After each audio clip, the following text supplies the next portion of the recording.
if you want to use the Pro mode on Realme GT 8 Pro, here's what you can do.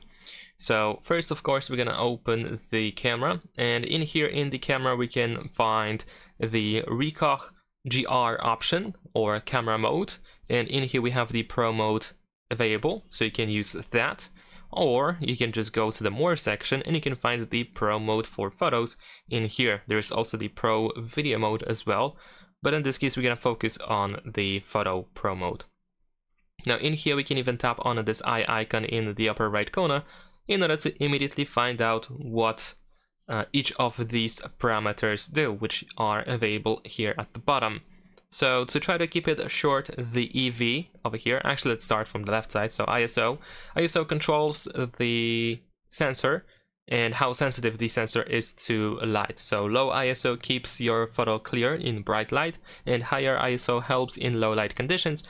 But if you add too much ISO, if you use too much ISO, then you can add grain or noise to your photo.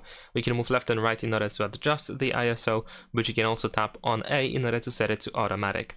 S is the shutter speed, and it decides how long the camera sensor is open to capture light. Slow shutter speeds let in more light, which is good, for example, for night shots, but it can blur motion.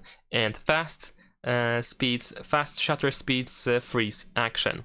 And here we can also just move left and right to adjust it, or we can set it to automatic. EV is the exposure, and it just simply allows you to adjust the overall brightness of your image. And this is the only option that cannot be set to be automatic. You can fully manually and only manually adjust it. AF or MF is the focus, automatic focus or manual focus, and it allows you to set exactly what should be sharp in your photo. So if you start moving it left and right, and then of course you switch to manual focus, but you can tap on A in order to set it to automatic. WB is the white balance, and it adjusts the color temperature so whites look white and colors look natural. Here we have the warmth, which allows you to set more bluish, to set the photo more bluish or more orangish. And of course we also have the tone as well.